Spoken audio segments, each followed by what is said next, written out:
제가 디테일을 이렇게 이분이 정확하게 손태훈 실장이 말한 거를 자세히 보도를 못 보셨을 텐데 제가 읽어드릴게요.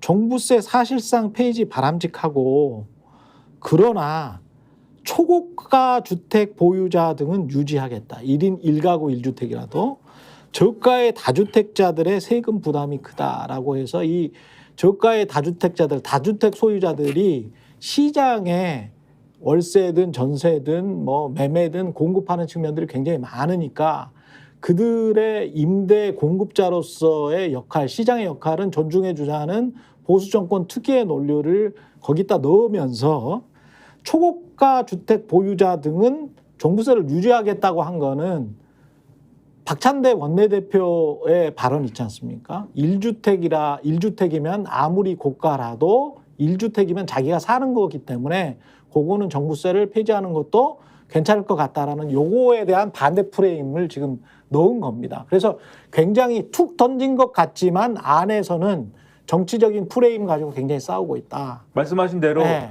민주당은 1주택이 딱 있는 거잖아요. 그렇죠. 그때 박찬대 원내대표 얘기했던 거. 네. 근데 지금 말씀하신 대로 이 가격이 높지 않은 다주택을 갖고 있는 이러한 그렇죠. 임대사업자가 있을 수 있는데 네. 이 사람들은 종부세 대상이 될 수가 있지 않느냐. 그럴 경우에 이 종부세 대상이 되면은 그 세 부담을 임차인들에게 전가할 것이다. 이 얘기를 해요. 이 정책실장이. 그렇죠. 그게 이제 보수의 늘 논리였어요. 네. 예. 그래서 전월세 시장에 있는 임차인들이 고통스러워지기 때문에 즉 이 얘기를 직접적으로 얘기는 하지 않았더라도 풀었으면은 결국 민주당 주장이 대안이 아니다가 되는 거거든요. 네. 종부세 얘기는 거기에 포인트가 지금 맞춰져 있다라고 봐야 될 맞아요. 것 같아요. 그리고 굉장히 좀 생각하고 나온 것 같은 게 두 번째는 저는 이게 진짜의 이득이라고 보는데 왜냐하면 종부세는 대상자가 한겨레에서도 최근에 얼마 안 보도했습니다만 되더라고요. 40만 명밖에 안 되죠. 그리고 1가구 1주택 같은 경우는 종부세 대상자가 10만 명밖에 안 돼요. 그러니까 우리가 10만 명, 40만 명 가지고 이야기를 하는 건데 그리고 하나만 네. 말씀드리면 이 정부에서 네. 계속 종부세 후퇴시켜줘가지고 줄었지. 중과 대상자들, 네. 중과 대상자들은 99%가 없었대요. 그렇죠. 99%가 없어졌고. 이 사람들이 기업의 이익을 지키기 위해서 몸부림치고 있고 속으로 어떤 생각을 가지고 있다라는 게 확연해지는 게 이거예요. 가업상속제도와 관련해서는 이미 매출 5천억까지는 가업상속 괜찮아 이렇게 돼 있거든요. 공제가 되죠. 네. 중견기업 같은 경우는. 그러면 5천억 이상의 매출이라고 하면 우리가 다 대기업이라고 거의 다 대기업이라고 볼 수 있지 않습니까? 매출 5천억 이상이면 거의 알만한 기업. 알만한 기업들이죠. 근데 손태훈 실장이 이런 말을 했어요. 상속세와 관련해서 이게 진짜 기업을 이렇게 물려주고 나서 경영을 계속해. 예? 이게 가업상속제도랑 똑같습니다. 말하는 게 기업을 그 경영을 계속하면 이 사람들한테 상속세를 할 필요는 없잖아. 예? 주식이 아버지한테 돌아왔어. 아버지한테 들어왔는데 그 주식의 가치를 가지고 이 사람한테 상속세를 물리는 지금의 시점 말고 지금의 그런 거 말고 자본이득이 실현되면 세금을 물리자라는 자본이득세로 전환하자. 자본이득세로 전환하자. 이게 핵심 포인트입니다. 내버려 두자는 얘기잖아요. 결론적으로. 끝까지 내버려 두고. 시장에서는 아마 얘기죠. 환호할 겁니다. 특히 기업 이재용 씨 같은 경우죠. 정의선 씨 같은 경우 아직 지금 승계를 안 했기 때문에 현대차 같은 경우도 그렇고 이렇게 하잖아요. 그러면 중소기업들도 그렇고 돈 좀 버는 기업들 제가 절세 컨설팅을 해드린다면 기업을 유지하기만 하면 되잖아요. 그러면 법인을 싱가포르로 법인을 돌려버리면 됩니다. 법인 주소지 돌려버리면 돼요. 예? 그리고 거기에서 계속 기업을 유지하든지 아버지 할아버지가 쌓아놓은 자산을 본대에만 그러니까 기업을 어떻게 크게 운영해서 어떻게 해가지고 할아버지 아버지로부터 물려받은 거를 내가 어떻게 하겠다 성장을 시키겠다라는 그런 애국심과 기업의 마인드를 가지고 있는 3세는 흔치 않습니다. 한국 사회에 흔치 않고 대부분은 그거 팔아가지고 어디 저 스타벅스나 카페나 저 건물이나 뭐 매체 사들이고 불로소득 하겠다라는 그런 사람들이 많은데 대부분은 그런 사람들이 또 이제 뭐 미국에서 MBA를 받고 와서 별로 그렇게 기업가 정신이 없는 사람들이 대충 그렇게 기업가 3세로 행세를 하고 있는데 그 사람들의 자본이득이 실현되는 그 시점은 50년이나 100년 후란 말이죠. 그동안에 다 빼먹을 수 있어요. 그 기업을 완전히 탕진시켜버릴 수 있습니다. 근데 그 길을 아주 편안한 길을 열어주겠다는 거예요. 한국에 있던 싱가포르에 있던 어디에 있던 법인 주소를 바꿔가지고 할 수가 있기 때문에 근데 이것과 관련해서는 그럴듯하게 들리거든. 그럴듯하게.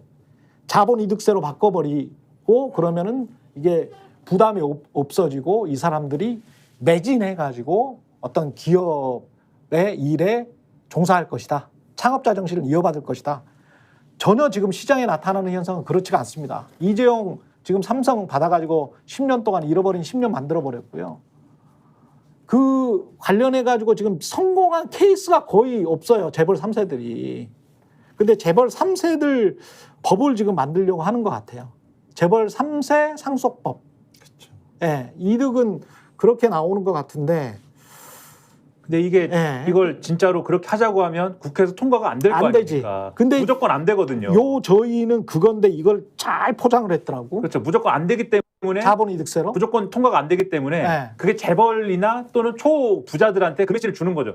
민주당 당신들 당 아니야. 그렇죠. 민주당 지지 혹시라도 요즘 분위기 안 좋은데 자꾸 우리 미워하고 다른 이유로 미워하고 이러는데 당신들 당 아니야. 이 메시지를 지금 주려는 거라고 보는 거예요. 그래서 유산 그 상속세도 유산 뭐 이득세인가요? 유산 그걸로 취득세. 취득세 네. 그걸로 바꾸자는 거지 않습니까? 네. 그러니까 이 물려줘야 될 돈의 총액에 대해서 그걸 과표로 삼아서 세금 계산을 하자는 게 아니라 나눠 받을 거에 대해서 지금 그렇죠. 계산하자는 건데 네.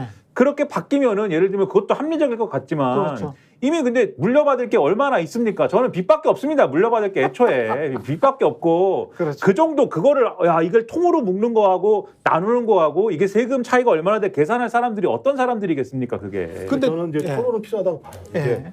이제 왜냐하면 뭐 이유도 마찬가지, 유연도 마찬가지입니다만 조세제도의 혁신 없이는 정부의 경제적인 능력들을 유지해 나갈 수 없다라고 하는 판단들이 되게 그렇죠. 많거든요. 그러니까 예. 그게 뭐냐면 과거에는 저희 조세를 통해서 국가 재정을 움직여 나갔는데 21세기에는 재정 건전화 국가라 그래가지고 국가가 세금을 계속 낮추게 돼서 국가 능력이 줄어들게 되니까 국가의 힘이 없는 상황이어서 조세제도의 개편 없이는 과거와 같이 중산층이 많은 시대를 살 수 없다라고 하는 판단들이 꽤 높은 상황이에요. 전 그래서 말씀하신 것처럼 그럼 니들 빨리 들어와라 국회로.